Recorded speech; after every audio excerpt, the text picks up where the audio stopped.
बता दूंगा, आप चिंता न करें। एक दिन की बात,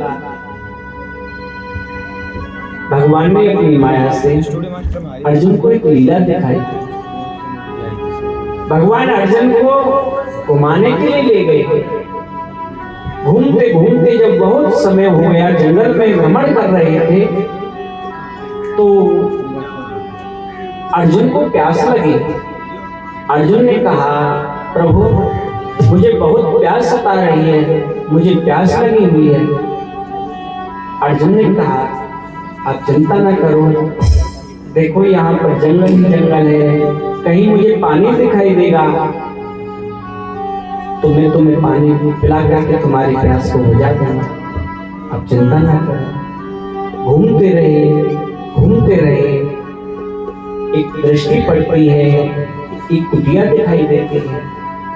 जब अर्जुन की जब दृष्टि पड़ी तो अर्जुन ने कहा, प्रभु देखो वहां पर कुटिया है, मुझे लगता है कि यहाँ पर कोई ना कोई रहता होगा, हम वहीं चले। तो जब कोई यहाँ रहता होगा तो वहां पानी की भी, जल की व्यवस्था होगी।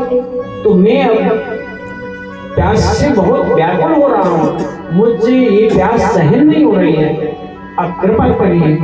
भगवान अर्जुन को लेकर के उस कुटिया के पास में पहुंच जाते हैं। तो अर्जुन और भगवान का ब्राह्मण का वेश था।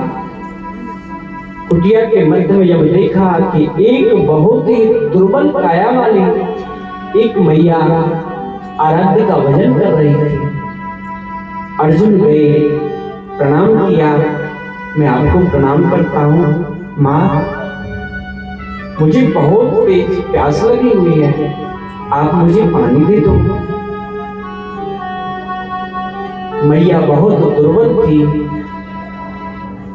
खड़े होने की भी उनके शरीर में सामर्थ्य नहीं थी, शक्ति नहीं थी। मैया ने इशारा किया, अरे पार्थ जाओ कुटिया से आप जल पान कर लीजिए, कुटिया में जल पात्र में रखा हुआ है। जैसे ही कुटिया में अर्जुन ने प्रवेश किया तो कुटिया में देखते हैं कि दो तलवारें उसी दुर्बल मैया की कुटिया में रखी हुई थी। जैसे ही उन पर दृष्टि आती है, नई तलवार थी, एक ही बार उनका प्रयोग नहीं हुआ था। जब देखा तो अब तो अर्जुन चकित हो गए कि इससे खड़े होने में भी इसके शरीर में सामर्थ्य नहीं है, शक्ति नहीं है, लेकिन ये मैया इस जंगल में रह करके ये दो तलवारें। अब तो प्रश्न उठ गया उनके मन में और मैया के पास में आई, जल पीना तो भूल गए। तो मैया से हाथ जोड़ करके कहने लगे, माँ ये बताओ ये दो तलवारें कुटिया में क्यों रख रखी हैं आपने? मैया ने कहा, अरे पार्थ आप पानी पीने के लिए, जलपान करने के लिए मेरी कुटिया में विराजमान हो, आप जलपान करो और आप चले जाओ, आपको ये सब क्या लेना देना है?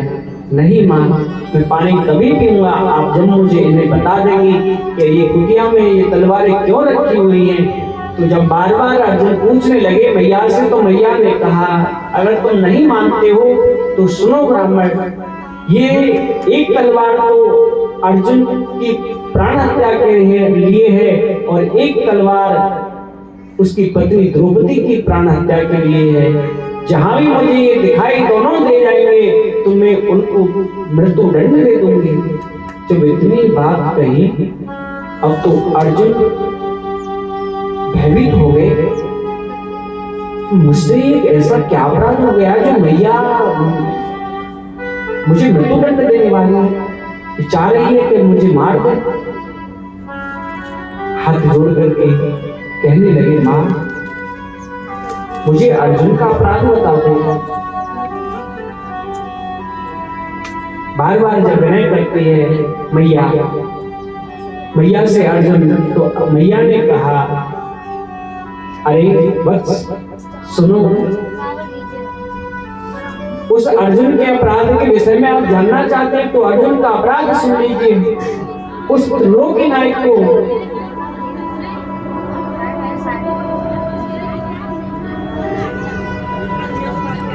पाने के लिए जो योगी जन, संत जन अपना जीवन आराध्य के चरणों में न्यौछावर किया करते हैं, उसी अपराधी अर्जुन ने वह तो भोला भाला है, उसने अपने रथ का सारथी बनाया महाभारत के युद्ध में, और सारथी भी बनाया तो कैसा बनाया, इशारे से उसको नहीं बताता है, हाथों के इशारे से नहीं बताता है, तो दोनों कंधों पर अपने पग रख करके पगों के इशारे से कहता है, हे केशव रथ इधर मोड़िए, हे केशव रथ इधर मोड़िए। जब दाहिनी तरफ मुड़वाना होता है तो दाहिने पग से उनको स्पर्श करता है, और जब बाईं तरफ मुड़वाना चाहता है तो बाएं पैर से उनको स्पर्श करता है। क्या वह बिल्कुल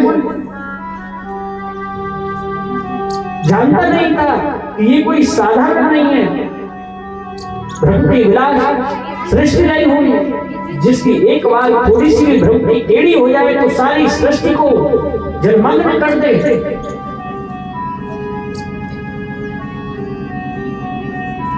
वह अर्जुन उस महाभारत के युद्ध में उस परमपिता परमात्मा के कंधों पर अपने पग रख करके इशारा करता है, वह अपराधी नहीं है तो और क्या है। अब तो जब ये बात बताई माता ने, अर्जुन के नेत्र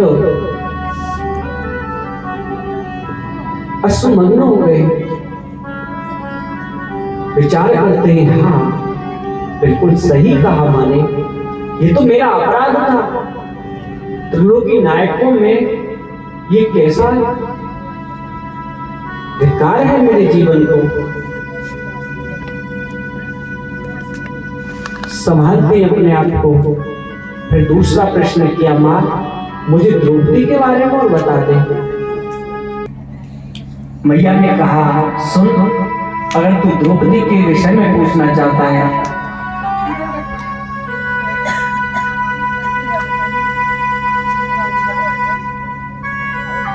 जिस समय द्रौपदी का उसको निवस्त्र करने का षड्यंत्र कर रहा था,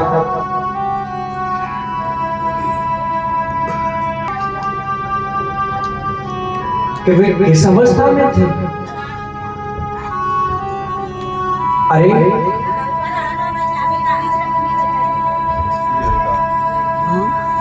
जो स्त्री रजस्वला अवस्था में अपने पति के दर्शन का भी नहीं, जिसको अधिकार है अपने मुख का, रजस्वला अवस्था में अपने पति को भी दर्शन नहीं कराना चाहिए, उसी अवस्था में वह द्रौपदी आज उस भोले भाले कृष्ण को याद करते हैं।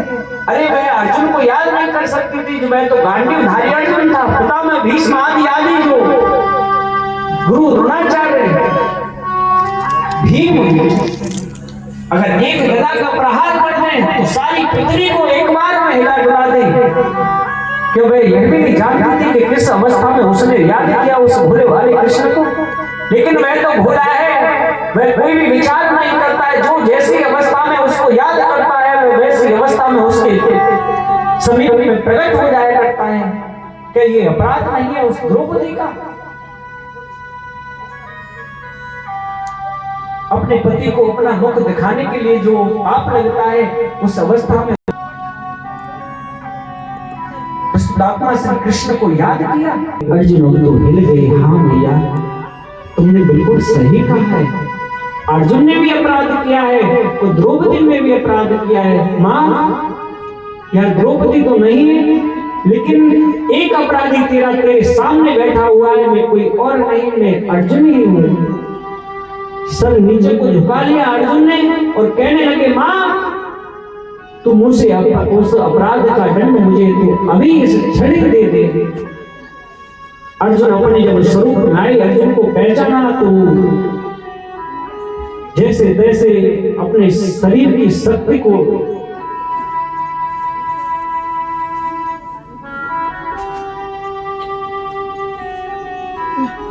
लगा करके मैया अपने स्थान से खड़ी होती है और तलवार लेकर के जैसे ही मारना चाह रही है तो भगवान वहां पर प्रकट हो जाते हैं।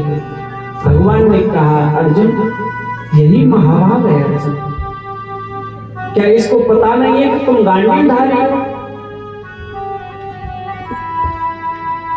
ये तुम्हारा कुछ भी नहीं बिगाड़ सकेंगे, लेकिन ये महाभाव में आने के कारण ऐसे डूब गई है जिससे कि अपने शरीर को भी संतुलन करने की सामर्थ्य नहीं है, जिससे कि शीघ्रता से खड़ा नहीं हो जा रहा है और ऐसी अवस्था में वह तुम्हारा वध करना चाहती है। अर्जुन, यही महाभाव है जो अपनी सुध बुध भूल करके भी